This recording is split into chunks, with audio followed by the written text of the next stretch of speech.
विश्वप्रसिद्ध अजिंठा लेणीमध्ये येणाऱ्या देशी विदेशी पर्यटकांना पिण्यासाठी पाणी मिळतंय। कुंडातील दूषित आणि दूषित पाण्यामुळे येणाऱ्या पर्यटकांचं आरोग्य धोक्यात टाकण्याचं पाप लेणी व्यवस्थापक करत आहेत। जगप्रसिद्ध अजिंठा लेणीमध्ये सुरू असलेला जलजीवन मिशन अंतर्गत पाणीपुरवठा मागील 8 महिन्यांपासून बिल न भरल्यामुळे खंडित झालाय।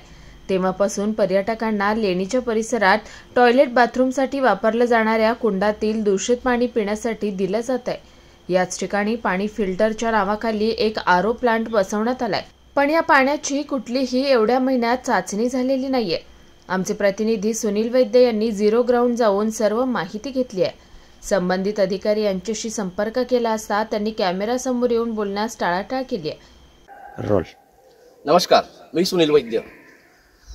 आपण आज आलेलो आहोत विश्वप्रसिद्ध अजिंठा लेणी या ठिकाणी, आणि या ठिकाणी मागील काही दिवसापासून जो पाणी पुरवठा होत होता त्या लेणीत येणाऱ्या पर्यटकांसाठी तो काही दिवसापासून खंडित झालेला आहे। त्या वीज बिल न भरल्यामुळे तो खंडित करण्यात आलेला आहे। आणि या ठिकाणी आता इथून पर्यटकांना आपण बघू शकता, ही जी पाईपलाईन आहे ती कुंड आहे, हा कुंडामधील पाईपलाईन करून हेच पाणी येथील रेस्टॉरंट आणि इथे येणारे जे देशी विदेशी पर्यटक आहेत त्यांना पाजल्या जाते आणि त्यांच्या आरोग्याशी खेळ केला जातो। आपण बघू शकता ही पूर्णपणे जी पाईपलाईन आहे ही पाईपलाईन पूर्ण जेवढ्या अजिंठा लेणीतील खोल्या आहे, लेण्या आहे, तेथपर्यंत हे पाणी इथून सप्लाय केले जाते आणि हे पाणी तुंबलेले आहे।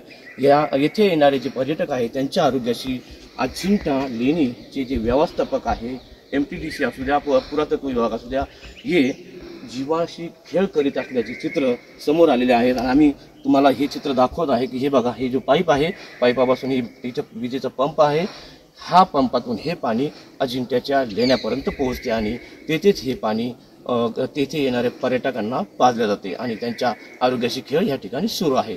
तर बघण्याचा विषय आहे की जे आरोग्याशी खेळ करतात त्यांच्यावर कधी कारवाई होणार। स्टार महाराष्ट्रासाठी सुनील वैद्य, छत्रपती संभाजीनगर, अजिंठा लेणी।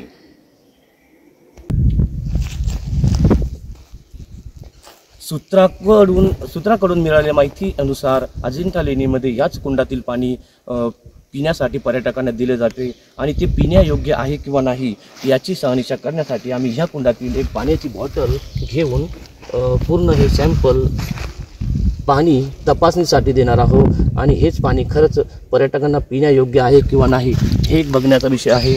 आणि ह्याच पाण्यामुळे कोणाचे आरोग्य खराब होते मागील विषय आहे। बस करू। सुनील वैद्य, स्टार महाराष्ट्र न्यूज, छत्रपती संभाजीनगर।